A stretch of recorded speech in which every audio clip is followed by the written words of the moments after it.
3 o 4 veces reprimido por su jefa, y bueno, nos va a decir nos va a hablar sobre el papel del reformismo en la lucha de clases.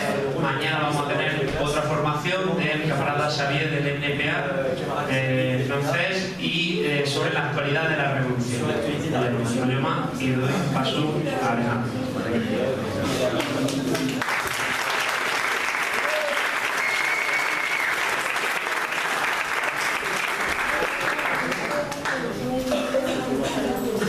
Bueno, vamos a empezar. Es la primera vez que me preparo esta formación, así que voy a intentar ajustar más o menos los tiempos, pero a ver si lo cuadramos un poquito. Es nuestra primera escuela, somos una organización joven, tenemos mucho trabajo por delante. Pretendemos con la formación también, ¿no? Dar respuesta en clave militante a la necesidad de elaboración política colectiva, que a veces cuando estamos todos los días militando en el día a día es complicado. Queremos hacer un primer paso para demostrar que solo también de una perspectiva militante, aunque con un análisis serio y teórico de la realidad, podemos cambiar nuestra vida. Para hacer ese análisis es necesaria la lectura, el estudio y el debate de los militantes revolucionarios que en el pasado hicieron un esfuerzo por ese análisis teórico, aunque a día de hoy nosotros tengamos que aportar nuestras soluciones. Es curioso también, cuando uno lee a los compañeros y compañeras que escribieron en el pasado, es curioso también ver porque se descubren muchas cosas curiosas, ¿no? Es decir, que a veces tendemos a la reinvención de términos, de conceptos, pero lo cierto y verdad que al menos cuando he llegado a Rosa Luxemburgo, que ha sido básicamente la persona en la que me he basado para hacer esta formación, en gran parte, la parte más teórica es interesante ver cómo analizaba y planteaba muchas cosas que, bueno, en su día eran teorización, ahora intenta explicando todas las cuestiones, que a día de hoy podemos ver los militantes y los militantes revolucionarios de una manera clara, pero como aquella hipótesis y aquellas teorizaciones que Rosa Luxemburgo hacía, bueno, pues caracterizando desde el punto de vista muy bien a lo que fue el reformismo. ¿Por qué también una formación hoy día, en 2015, sobre el reformismo, ¿no?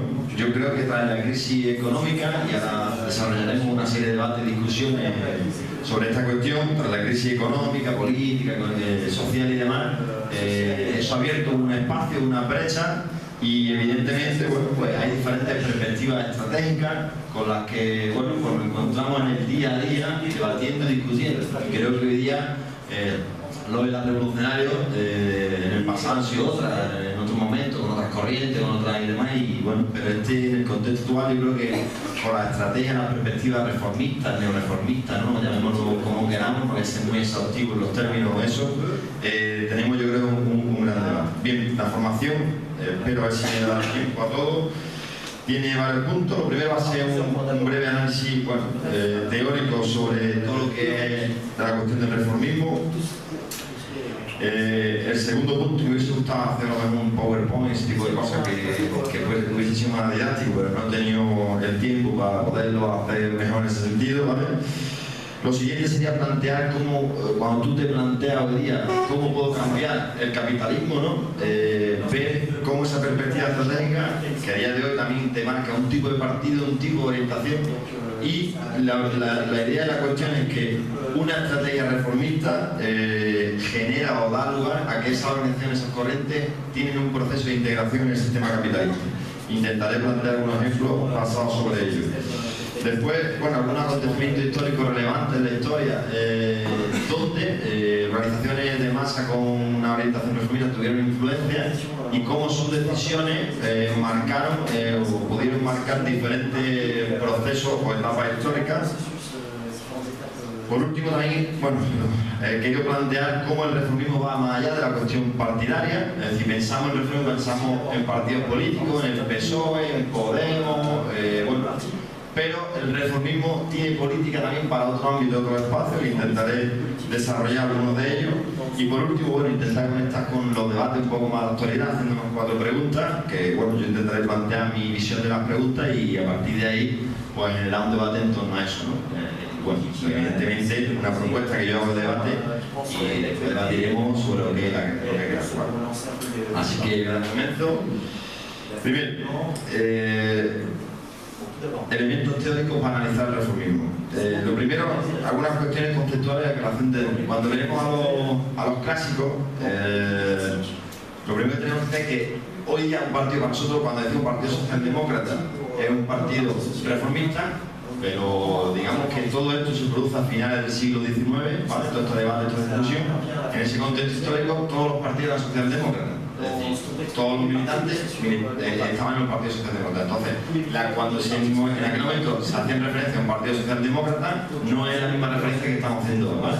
De hecho, en aquel momento, los reformistas en sí se llamaban a ellos mismos y a ellas mismas revisionistas, ¿vale? Entonces, cuando nosotros hablamos de socialdemócratas, de reformistas, en el contexto histórico estamos hablando de revisionistas. Y lo dicen a sí mismos ellos. La palabra revisionismo, que en el fondo solo tiene sentido para cuestiones teóricas, traducida a lo político, significa reformismo. Política del trabajo sistemático de reforma en contraposición con la política que tiene presente una catástrofe revolucionaria como estadio del movimiento deseado reconocido como inevitable. ¿Vale? Así mismo se llamaban los teóricos del reformismo. Si hay problemas con la traducción muy rápido o lento, eso pues me da esto que... Si puede ir más lento, perfecto. Más lento. Si puede. Vale, intentaré. Bien. Lo primero, para que tengáis una pequeña referencia, como he dicho, este debate se produce a finales del siglo XIX y encontramos fundamentalmente a dos autores que teorizaron el reformismo.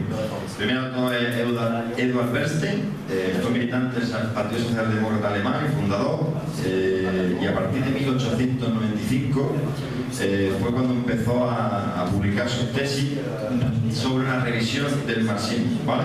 Tiene varias obras, después si tenéis más interés bibliográfico sobre lo que sea, pues plantearé algunos elementos bibliográficos y de autores para que podáis profundizar en ellos quienes queráis, ¿vale? También usa Rosa Luxemburgo a Konrad Schmidt, un economista alemán del Partido Socialdemócrata alemán, que tiene menos relevancia, pero lo usa para una serie de cuestiones donde Eduard Bernstein no entró, no explicó, no detalló teóricamente cómo se producía aquello. Y por otro lado también tenemos a Karl Kautsky, los señalo, aunque yo mi información no lo voy a tratar, pero digamos que los dos principales reformistas que señalamos serían Eduard Bernstein y Karl Kautsky. Karl Kautsky lo caracteriza y lo voy a usar porque ya que lo hizo Mandel, lo veo así, lo caracteriza como centro marxista, es decir, que tuvo una posición un poco a veces intermedia entre las posiciones revolucionarias, las posiciones reformistas, pero al final lo toma bien por la vía reformista, ¿vale? Lo primero, que uno, como dato histórico, que yo creo que es relevante, lo primero que dice el libro de Rosa Luxemburgo, y me resultó grueso cuando yo lo leí, dice, a primera vista el título de esta obra puede resultar sorprendente, reforma o revolución. ¿Puede la socialdemocracia estar contra la reforma? ¿Puede considerar como opuesto la revolución, la transformación del orden establecido, su fin último y la reforma social? Hasta 1899, en la que Bernstein publica su obra, no había diferencia entre reforma y revolución. Una estrategia revolucionaria, y así lo planteaba Marx, consideraba que en un momento determinado una lucha por la reforma podía ser totalmente coherente con una perspectiva revolucionaria. Lo que introduce Bernstein es un campo estratégico fundamental y hace una separación entre reforma o revolución.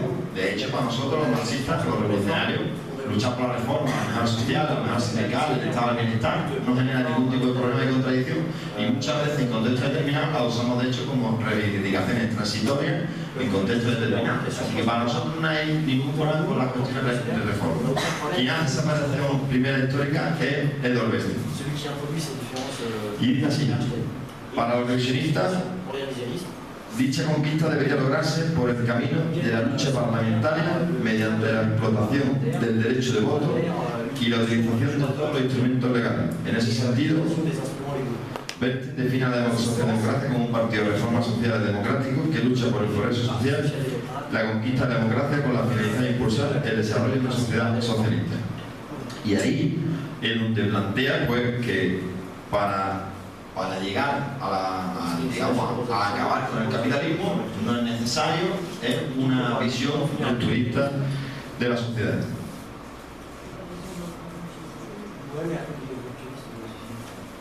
Bien. Hay que decir, quiero hacer aquí una pequeña mención. Bernstein se plantea que es necesario acabar con el capitalismo. Él no tiene un planteamiento de no hay que acabar con el capitalismo, lo único que pasa es que plantea una manera diferente de acabar con el capitalismo, haciendo esa diferencia. Bien, quiero hacer una mención aquí a un elemento que plantea Mandel, en el sentido de que hace un repaso histórico, no voy a entrar en todas ellas, en los principales cambios históricos que se dieron. Todos los cambios históricos, no hay ningún cambio histórico que no se haya producido, pero creo que también lo hablamos ayer, mediante procesos convulsos, revueltas, en definitiva procesos de ruptura, procesos de transformación social que implican en un momento determinado la coexistencia más o menos de dos sociedades diferentes que entran en conflicto entre ellas, y ese conflicto entre ellas nunca ha sido pacífico, nunca. Así que históricamente, ya incluso en la época de Bernstein, ninguna reforma revolucionaria que había habido o cambio social importante se había hecho de manera pacífica. A pesar de eso, él hace diferencia. Bien, la teoría de Bernstein parte de una serie de premisas, ¿vale? Y hace un análisis del desarrollo del sistema capitalista hasta la época. Esta serie de premisas son las que le llevan a teorizar todo lo que es la reforma mediante la cuestión de las etapas, que es algo que nosotros hoy día conocemos bastante, ¿no? La cuestión etapista que se ha dado en la estrategia reformista, lo hemos hablado muchas veces, caracterizando procesos donde los reformistas han tenido influencia.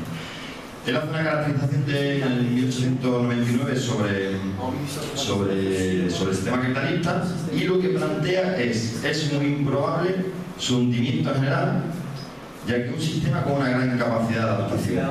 Y para demostrar que es muy improbable su hundimiento general, y es decir, un proceso de ruptura revolucionaria, plantea precisamente la cuestión de adaptabilidad del sistema. Yo creo que es interesante esto porque el sistema capitalista es muy adaptable. Sin embargo, lo curioso de la estrategia reformista, hoy día que tenemos mucho más datos, es que su adaptación precisamente a la cuestión reformista hace muchas veces que el propio reformista se adapta al sistema capitalista y haya servido para que el sistema capitalista perdure a día de hoy y lo conozcamos como lo conocemos a día de hoy. Después intentaré desarrollar esa parte. Lo primero que dice Bernstein es la desaparición de las crisis generales. Bernstein dice que el capitalismo ha estado en una fase final de 1899 de crecimiento. Decir que en ese momento el capitalismo solamente llegaba a los países occidentales, y no es lo que conocemos hoy día, y no el colonialismo y todo ese tipo de cuestiones. No voy a entrar en muchos detalles sobre eso ni demás. Russell Subburgo realiza en ese momento una analización importante de por qué esto no es así, no es desaparecer las crisis generales. Yo creo que esto a día de hoy no hace falta ni demostrarlo. Desde que este hombre dijo esto hasta hoy, hemos tenido las dos crisis más graves del sistema capitalista, que la del 29 y la que estamos viendo ahora mismo, crisis constantes del sistema capitalista, procesos de guerra. Quiero decir que la historia ha demostrado que el capitalismo tiene tendencia a generar crisis que incluso generan un cuestionamiento del propio sistema. Ha habido crisis en países determinados concretos, pero crisis general del sistema, como puede ser la del 19, la propia de la que estamos viviendo ahora, que está generando un cuestionamiento del sistema capitalista.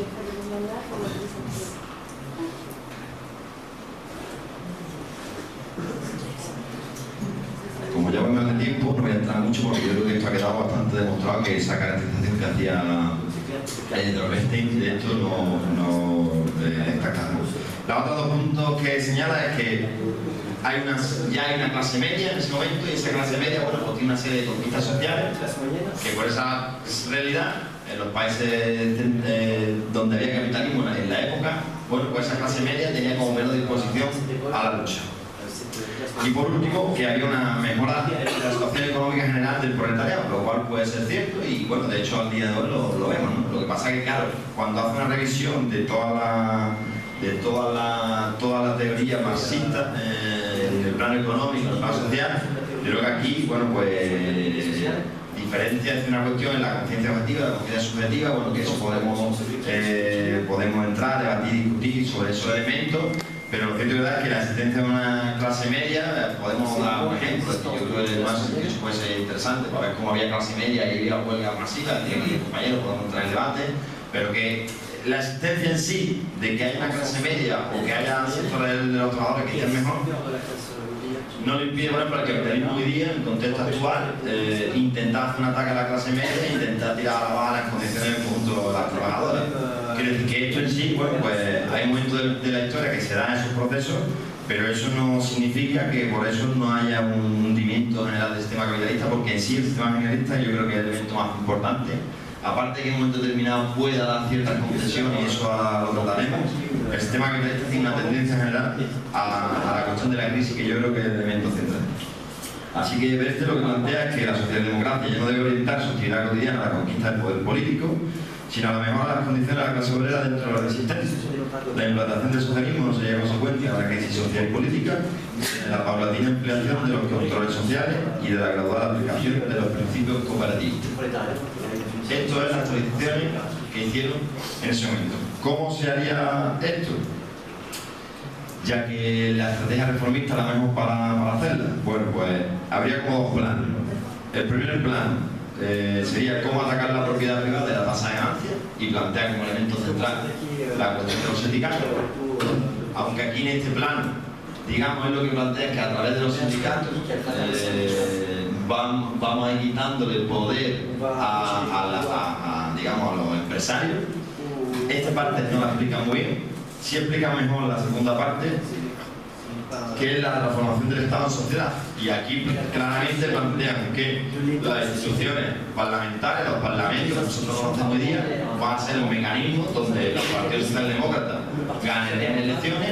Una vez llegado un nivel de desarrollo económico, además un debate importante con Lenin sobre la revolución rusa, porque lo que planteamos por ejemplo a Lenin es que la sociedad rusa, la sociedad capitalista rusa, no era una sociedad capitalista desarrollada y por lo tanto allí es imposible una revolución, según las tesis de ellos, hasta que no se consiga un estadio, no una etapa de estadio de un capitalismo desarrollado, será imposible superar esa etapa a través de la reforma. ¿Vale? Entonces, como digo, la primera parte de cómo atacar la propiedad de la tasa de ganancia, la verdad, la dejan un poco menos explicada, ¿no? Pero bueno, lo que dice un poco es una implantación gradual del socialismo a través de reformas sociales, ¿vale? Lo que he dicho, ¿no? Lo requiere un estado del capitalismo. Entonces sería algo así como los propietarios capitalistas se verán progresivamente reducidos a la función de administradores debido a una limitación de sus derechos. Dado que es imposible expropiar repentinamente y no solo los medios de producción, corre en mí, se saca de la manga esto de la apropiación por etapas. Eso sí lo dice el profesor. No queda muy claro. Se supone que tú estás en los sindicatos, estás en la empresa y poco a poco, a través de tus reivindicaciones, bueno, pues parece ser que la universidad te va a dejar, da a entender, porque no lo explico bien, te va a permitir que ellos simplemente sean administradores y tú tengas un desarrollo continuo de elevación del nivel de salario. Parece ser que da a entender esto a través de los sindicatos. De hecho, el modelo alemán de sindicatos es que incluso hay un sindicato en los órganos de dirección de la empresa. Entonces, bueno, le diría un poco como esta idea, ¿no? Pero la explican peor.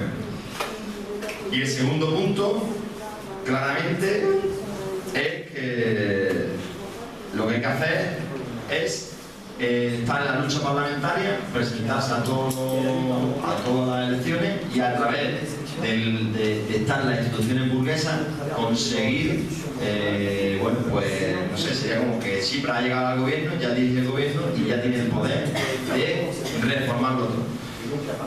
No voy a entrar mucho porque si no me va a dar tiempo a tratar todo lo que quiero tratar, pero pues esto podemos debatir o discutir un poco más tranquilamente en el debate, si os interesa o queréis tirar por esta vía. Cuando hace una revisión de la teoría general marxista del Estado. Parece que el Estado, según Edward Berke, es como un agente neutro, sin intereses, sin poder, en el cual tú, a través de participar simplemente de sus instituciones, vas a conseguir, de alguna manera, bueno, pues cambiar la realidad del capitalismo. Pero como conocemos, el Estado es un Estado de clase, es un Estado que está para servir a los y las intereses de los y las burguesas y las burguesas. Se puede ver muchos ejemplos, hay ejemplos más generales. El sindicalismo tiene una particularidad interesante, yo creo, que es que esta contradicción te permite verla de manera muy clara.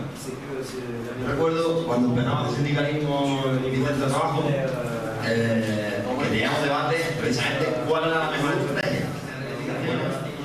Y yo creo que vamos a conseguirlo. Yo planteé que, bueno, otros compañeros planteamos que nos parecía bien ir a hablar con la jefa, plantear una serie de rectificaciones o una protección que nosotros tuviéramos frente al despido y tal, pero si no conseguíamos esas reivindicaciones, pues de esa manera utilizaríamos la posición y todo lo que hiciera necesario en un proceso de confrontación con el patrón o con la patrona para conseguir nuestra reivindicación. El resultado de lo hecho fue que por la vía pacífica no hubo ninguna manera de entendimiento, por la vía menos pacífica había manera de obligar al patrón a que cumpla con nuestro interés. Y eso a nivel del Estado a veces es más complicado ver la estructura, a nivel del empresariado de una manera clarísima. Además, ¿quiénes son los que cuando tienen un conflicto directamente llaman a la jefa para que estén allí defendiendo? Pues aparece rápidamente un montón de cosas de policía, aparatos de represión del Estado, y ahí bueno, te impiden entrar, te impiden hacer sindicalismo, te persiguen, te reprimen, aparato policial. El sindicalismo tiene esa potencialidad, permite visualizar el carácter del Estado, de la policía, de una manera clarísima. Y nunca ha sido de una manera normalmente pacífica. Ahora hace poco hemos tenido un conflicto que más o menos en Granada ha sido, más o menos parece medio pacífico. Entonces, yo creo que el sindicalismo tiene esa ventaja que te permite visualizar realmente las contradicciones del capitalismo, el carácter del Estado capitalista, y que la policía no va a dejar ceder en su beneficio, en su derecho, en su posición privilegiada a la sociedad de una manera pacífica. Todas estas actualizaciones se llevaron a la vía práctica, estoy hablando de principios del siglo XX, y yo creo que hay dos elementos interesantes. Todos estos partidos, y además después lo veremos, en todos los debates que se dieron en la Primera Guerra Mundial, todos estos partidos acabaron de alguna manera en los gobiernos de todos los países centroeuropeos. El Partido Socialdemócrata Alemán estuvieron en el Congreso alemán, y todos ellos además estuvieron en gobierno de colaboración de clase. Todos ellos participaron de una manera u otra activa, es decir, formaron gobierno o dejaron a los debates de la sociedad o dejaron gobernar al PSOE, o dejaron gobernar, no sé si sería el PSOE, o incluso al PP, a la derecha, dejaron gobernar a la derecha o formaron gobiernos con ellos en aquel contexto con gobierno de colaboración de clase. Y otro debate que yo creo que es muy interesante en el debate sobre la perspectiva, yo creo que a lo mejor mañana tendremos más tiempo a hablar de cuáles son nuestras perspectivas de acabar con el sistema capitalista, ¿no? Porque intentamos plantear por qué el reformismo no es ese método, es la huelga de masa. Lo voy a mencionar así rápidamente, pero bueno, nuestra perspectiva estratégica, ayer creo que salió en el debate de la hipótesis general de la huelga, la perspectiva de la hipótesis de la huelga institucional, de masa. En 1905, los procesos de huelgas que hubo, Rosa Luxemburgo defendió que el instrumento de la huelga de masa fuera el instrumento de los sindicatos y que los partidos defendieran dentro de los sindicatos. En principio eso, en un primer congreso, fue débil el apoyo que tuvo, consiguió después Rosa Luxemburgo que el Congreso adoptara esa solución por mayoría, pero en el momento de aplicar ese centro político a la huelga de masa, las burocracias sindicales tiraron para atrás y no aplicaron esa reforma y entraron en una vía, digamos, de una estrategia sindical de concertación en las claves que nosotros podemos entender la idea, en 1905. Es decir, claramente se vio cómo Rosa Luxemburgo defendía la cuestión de la huelga de masa por un lado y la burocracia sindical, por decir así, un poco brutamente, pero no entrar en todos los detalles de este momento, la burocracia sindical determinó que la política general no era, la huelga de masas no era la política de continuar, y lo que había que seguir, bueno, por una vía de negociación y ese tipo de escenarios en los procesos de movilizaciones que hubo en el 1910.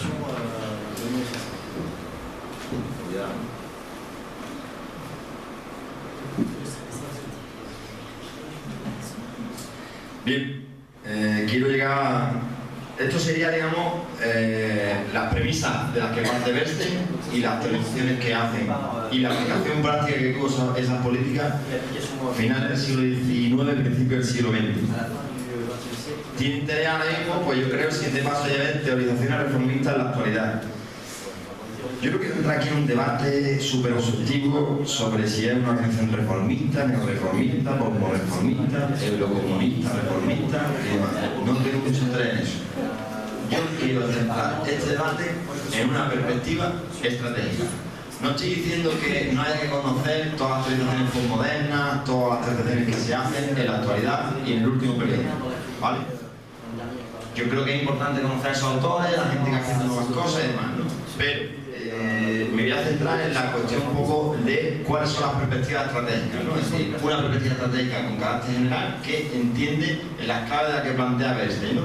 Me gustaría llegar a otro tipo de sociedad, no se puede tener un proceso revolucionario y vamos a generar una especie de dinámica de mejoras, reformas sociales que nos permitan de alguna manera conseguir mejoras dentro del capitalismo e incluso algún día superarlo.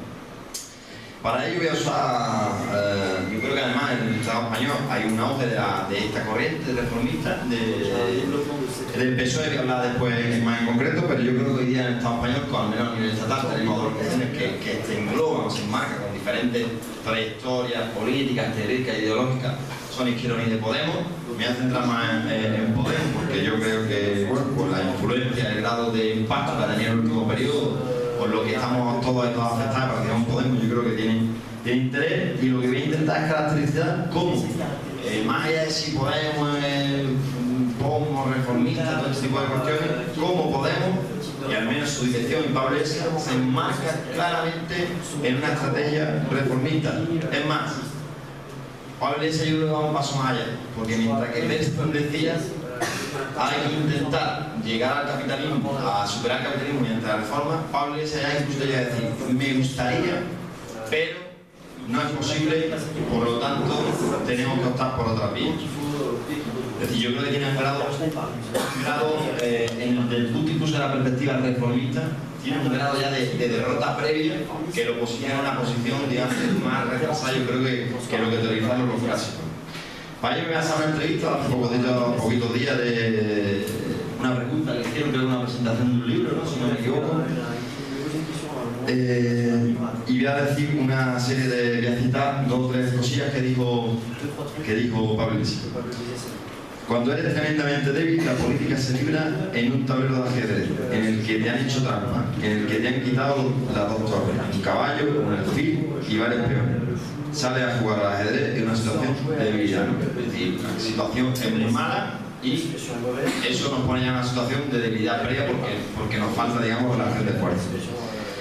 Creo que lo que ha hecho el gobierno griego es tristemente lo único que podía hacer, porque la alternativa que tiene el gobierno griego y que puede ser preciosa, estaremos todos de acuerdo de que implicaba decir salimos de la eurozona, que es algo que ni siquiera tendría consenso democrático en nuestro país. Si preguntamos a los griegos dirían que no tiene consenso democrático incluso en el Estado español, y si le preguntamos a los griegos dirían nos mantenemos en la eurozona. Pero ya está presuponiendo de antemano lo que van a decir los griegos, lo que van a decir en el Estado español y demás. Yo además quiero entrar aquí con un elemento estratégico. Muchas de las utilizaciones, menos públicamente, que hace la dirección de Podemos es: voy a explicar esta consigna, por ejemplo, sobre la cuestión de la deuda, porque no es entendible. Porque no es entendible. Entonces, como no es entendible por la gente, vamos a aplicar una consigna que sea más relajada. La deuda. Empezamos con el pago de la deuda, el no pago de la deuda legítima. Reestructuración de la deuda. Auditoría de la deuda, y aunque fue, pues sería un criterio, es decir, ¿es aceptar o no aceptar? La reestructuración de la deuda fue la 5ª o 3ª más votada en el famoso encuentro de Vista Alegre. Bueno, pues da igual, aunque fue una de las más votadas. Hace 2 semanas, 3 semanas, una chavala salió, por cierto, antiguo militante de izquierda anticapitalista, salió diciendo que eso ya no tiene ningún sentido. Es decir, ¿en qué te basas para decir si tiene sentido o no sentido? Si hay un montón de gente que ha votado eso, ¿por qué tú dices que eso no es entendible por la gente? ¿No? Y evidentemente hay consignas que son más entendibles y otras que son menos entendibles. Pero esto es un poco lo que plantea. Dice Pablo Iglesias, incluso si alguien me dice que el capitalismo es irreformable y ontológicamente abyecto como sistema organización de la economía, dice que lo sabe y que él entiende que hay que, digamos, sería deseable superarlo, pero se plantea una posición de que, bueno, porque no hay que no existen las tropas, las fuerzas necesarias para hacerlo. Il n'y a pas les forces nécessaires. Por tanto, y plantea, ¿qué es lo único que podemos hacer? Dice Pablo Iglesias, acumular un poquito más de poder administrativo, cuestión institucional, para doblarle el brazo a los socialdemócratas y quejillos. Es lo único que podemos hacer. Cuando digo que podemos triunfar si superamos al Partido Socialista, no estoy planteando un fin que sea precioso. Asume que no es, incluso parece lo que él querría. Si es que no podemos hacer grandes cosas, una reforma fiscal, defender la desprivatización de la sanidad y defender una educación pública, no podemos hacer mucho más. Defendemos lo mismo que defendía la democracia cristiana hace 30 años. Esta es la perspectiva estratégica de Pablo Iglesias. Y yo creo que está incluso un paso más atrás que lo que planteaba porque este decía, no, vamos a intentar superar el capitalismo mediante esto. De entrada ya dice que no, el capitalismo es insuperable. Eso es del 1 de agosto, la entrevista esta que estoy haciendo. Ahora después tenemos un taller sobre Podemos y Andamos, que no estoy haciendo mucho de taller. Pero creo que ahora no podemos tratar todos estos temas con más tranquilidad.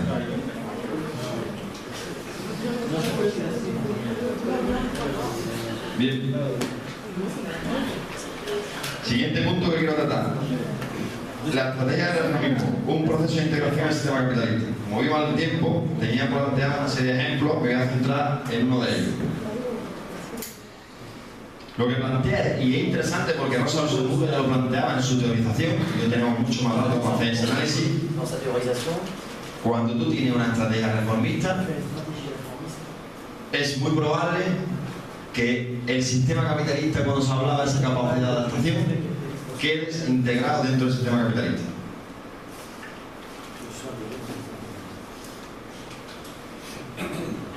Y voy a basarme en eso, en el Partido Socialista Obrero Español, desde su origen.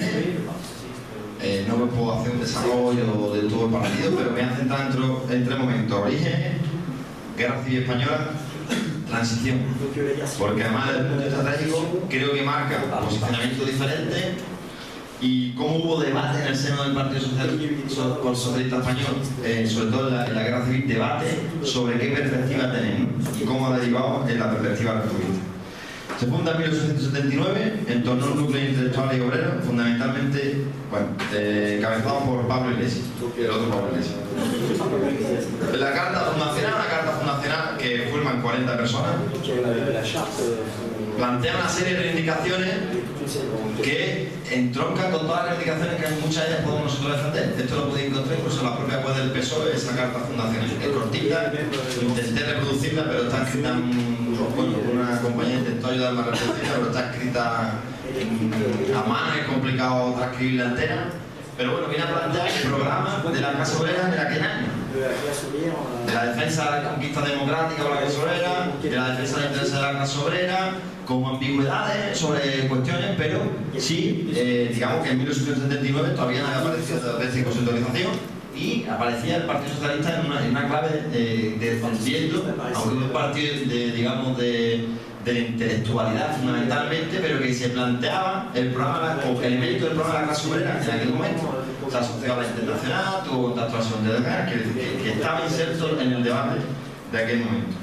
Y ya digo, en aquella época los partidos socialdemócratas aglutinaban de alguna forma a lo que después fueron, por un lado, reformistas y lo que fueron después, por otro lado, revolucionarios. El debate de la Segunda Internacional, yo creo que es interesante para abordar eso, cómo Lenin rompe con la Segunda Internacional en torno a la cuestión de los créditos de guerra, ¿no? Funda un sindicato, la UGT, un sindicato que tuvo mucha influencia en determinado momento histórico, y ese era un poco el programa. En la Guerra Civil, la UGT era un sindicato influyente, el PSOE también era una organización influyente, y de hecho Trotsky en aquel momento defendió que había que hacer entrismo dentro del Partido Socialdemócrata. Para que no hagan idea, la Juventud Socialista del Partido Socialista se rompieron y se formó lo que una parte del Partido Comunista, de hecho Carrillo sale de la Juventud Socialista del Partido Socialista, y había un debate en el seno en todos los procesos de la Guerra Civil Española entre si el PSOE tenía que tener una estrategia reformista o tenía que tener una estrategia revolucionaria. Bueno, la guerra, como sabéis, se perdió por el bando de los y las trabajadores. Y bueno, tras el franquismo y todo eso, digamos que las posiciones a través del Frente Popular, las posiciones mayoritarias, fueron las particiones, ¿no?, de pues, Frente Popular, gobierno en colaboración de clase. Pero hubo un debate en el seno del Partido Socialista sobre esas posiciones. Tuvieron más influencia las posiciones reformistas y en el Congreso Extraordinario del PSOE, 28 congresos en el 1979, en el que asciende a él Felipe González como secretario general. El PSOE, que eso ha empezado unos cuantos años sobre él en esta deriva, para aclarar esto, ya de su programa político, de su estatuto y de su función, reafirma su carácter de partido democrático, federal, rechazando definirse como marxista y manifestándose abierto a todas las aportaciones que contribuyan a configurar el socialismo.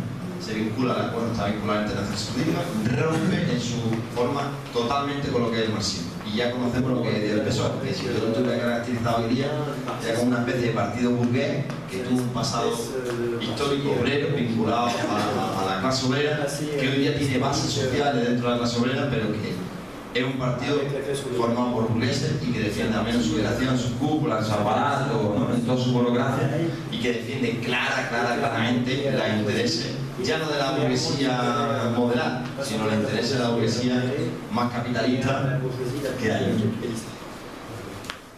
Entonces, cuando tú ya de entrada asumes una perspectiva reformista, las probabilidades de que el capitalismo, con su capacidad de mutabilidad, te absorba, son grandísimas. Y eso es el siguiente elemento que yo quiero también plantear.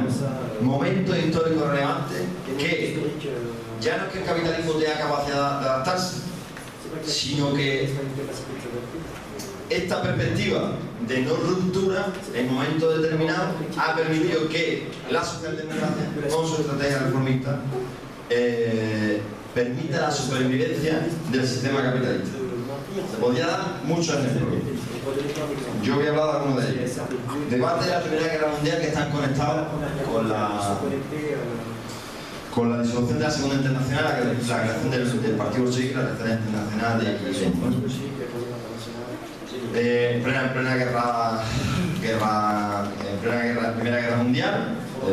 Hay un debate en el seno de los partidos socialdemócratas si defender el Partido Socialdemócrata Alemán, si defender a Alemania frente a Francia, o defender los intereses internacionales conjunto de la clase trabajadora. Es decir, la pelea que tiene la burguesía alemana con la burguesía francesa, o con la otra burguesía, con este ejemplo, ¿vale?, para resumir. La pelea que tiene entre esa burguesía, yo ayudo a esa pelea por entre esa burguesía, o defiendo los intereses de la clase trabajadora francesa y los intereses de la clase trabajadora alemana.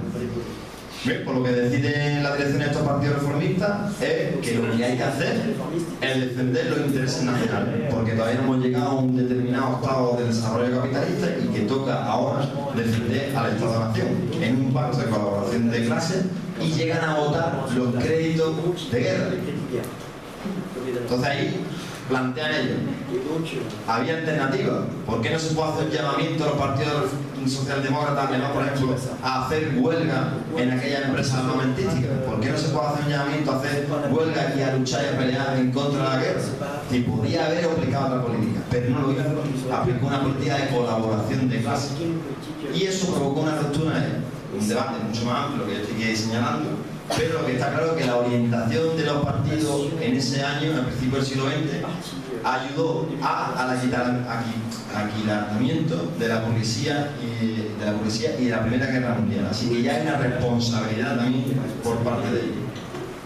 En Alemania en 1920 también se produce un proceso que intercentraliza desde este punto de vista, con las posiciones que tuvieron los partidos socialdemócratas alemanes sobre los procesos que hubo en lo que Lenin también esperaba que fuera la continuación del impulso revolucionario de la Revolución Rusa en Alemania. Ellos decían que había condiciones, había huelga, había elecciones. Sin embargo, el Partido Socialdemócrata Alemán otra vez tiró por la vía institucional, tiró por la vía de aplacar la huelga, de controlar la movilización social y, en definitiva, canalizar, porque todavía no hemos llegado al estadio deseado del capitalismo, canalizar toda esa movilización a través digamos, de los parlamentos, de la cuestión institucional.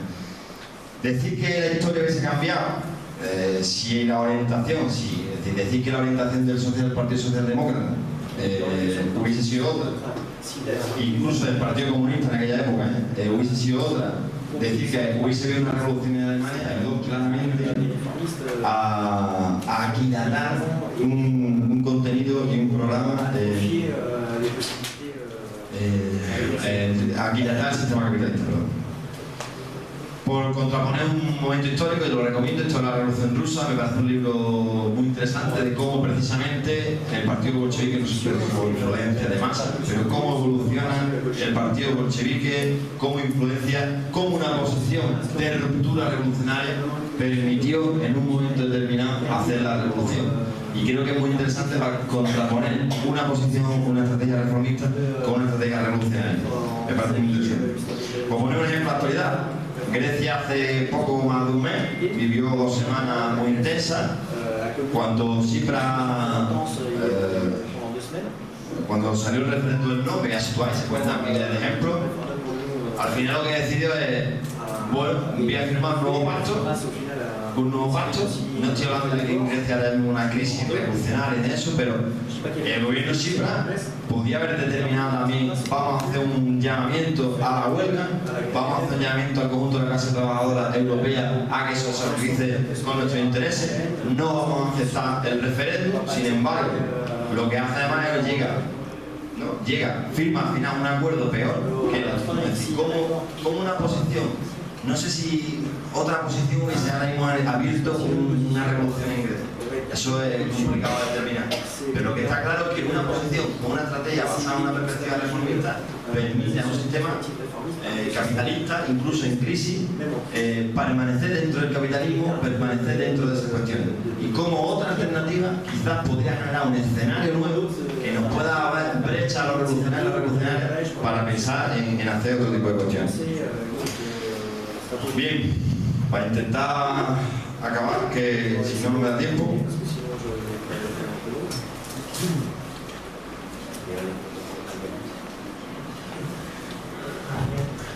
Me parece esto importante, el reformismo va más allá de la cuestión de los parlamentos.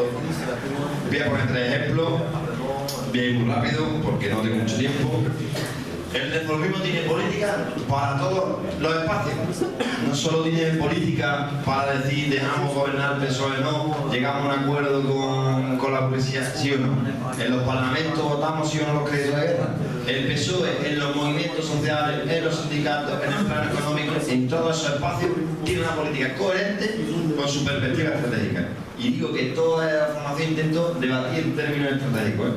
Por ejemplo, se pueden dar diferentes ejemplos, pero en el campo andaluz había muchas movilizaciones. El Partido Socialista, no puedo entrar en todos los detalles, el Partido Socialista ganó las elecciones en 1982, pero la transición, todo el debate de la transición y demás.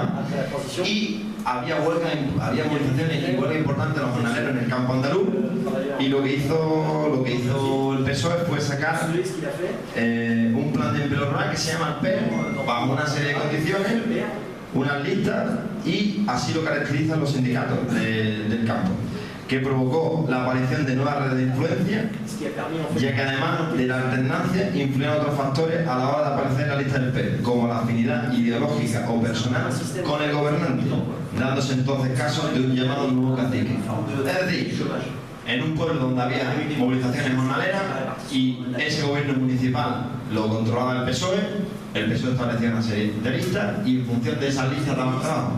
A través de ahí institucionalizó una movilización y generó una red clientelar que de alguna manera permitió canalizar las movilizaciones y la lucha en el campo a través de una lucha, de una pelea de este tipo del PER, controlando de alguna manera esas movilizaciones y haciendo reducir. Es decir, el Partido Socialista tuvo una influencia clara en dinamitar una movilización social. El reformismo no solo tiene política para la institución, el reformismo tiene política para los movimientos sociales. Se podría dar también otro ejemplo de cómo manipularon todo lo que fue el movimiento barrial en Andalucía. El reformismo en los sindicatos. Bueno, tenemos dos sindicatos, me voy a centrar sobre todo en UGT y Comisión Obrera. Tenemos dos sindicatos. Uno UGT dirigido históricamente por el Partido Socialista. Como ejemplo de ello, con la reforma de Zapatero, un montón de gente se afilió del PSOE. En Comisión Obrera tenemos que la mayor influencia ha sido el Partido Comunista. Podemos decir que hoy día ya el Partido Comunista no dirige el Comisión Obrera, pero lo cierto es verdad que hasta, digamos, yo creo que el momento clave fue cuando salió el secretario general Fidalgo, ¿no?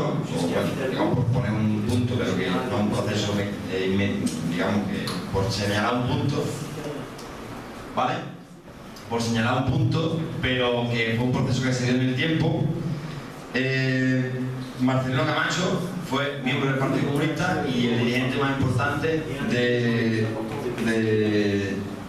Comisión Obrera de Transición en esa primera época. Bueno, Comisión Obrera decidió en un momento determinado aceptar la deslocalización empresarial. Por ejemplo, el hecho de que una fábrica, en vez de producir el metal o los barcos, por ejemplo, en Asturias, pues lo van a producir en otros países con una mano de obra más barata. Para que hagáis una idea, Marcelino Camacho no tembló el pulso en una huelga que había en evolución en 1982, esto nos lo contó a mí Cándido. La corriente sindical de izquierda en Asturias se funda fundamentalmente a través de una expulsión masiva de Comisión Obrera. Comisión Obrera, la dirección, el Partido Comunista había aceptado las deslocalizaciones empresariales. Es una política del sindicato. Cualquier movilización, huelga, que fuera en contra de esa política de deslocalización empresarial, la política de Marcelino Camacho, dirigente del Partido Comunista, fue expulsar del sindicato. Que no estamos hablando de yo y el matón, 60, 70 trabajadores. Estamos hablando de miles y miles de trabajadores encerrados en huelga, en pelea en el metal en Asturias. Estamos hablando de parece que fue una sección sindical de 5.000, 6.000 personas las que Marcelino Camacho echó a la calle del sindicato porque ellos defendían el no a la deslocalización del metal asturiano. Y Marcelino Camacho dijo que había que deslocalizar el metal asturiano y expulsó a toda gente y forrandaron en gran parte de la corriente sindical de izquierda que después tiene su trayectoria propia. Es decir, el reformismo tiene política para las instituciones y el reformismo tiene política para los sindicatos, para los movimientos sociales y todo vaya en coherencia con sus intereses. En la cuestión económica, el reformismo no tiene ningún teórico económico. Ellos se dedicaron a criticar a Marx, pero no sacaron ninguna teoría económica. Y le vino como anillo al dedo que un señor, John Maynard Keynes, elaborara una teoría económica pensada por Keynes para salvar el capitalismo. Keynes no pensó su teoría para acabar con el capitalismo. Keynes era un burgués, defendía la burguesía, defendía el capitalismo y pensó una teoría en un contexto determinado de crisis para salvar al capitalismo. Tras el CRA del 29, en una carta, y además en el Estado español, una conferencia, dice esto Keynes. A mi juicio, lo que así opina da una mala interpretación, totalmente equivocada de lo que nos sucede a nosotros y al resto del mundo. Estamos sufriendo no por los achaques de la vejez, sino por las molestias naturales de los cambios demasiado bruscos. El rendimiento técnico ha aumentado más que nunca nuestra capacidad de absorber mano de obra. Porque yo creo que nadie ha de quedar tan en ridículo como esos agoreros pesimistas, ambos opuestos pesimismos, que hoy ya arman tanto ruido en el mundo, resultarán equivocados. El pesimismo de los revolucionarios, o sea, nuestro pesimismo, viéndolo todo tan mal que no hay otro remedio que un cambio violento, y el de los reaccionarios lastimar tan precario equilibrio de nuestra actual vida económica y social, que todos los experimentos se arriesgados. Esta es la opinión que Keynes tiene de los revolucionarios.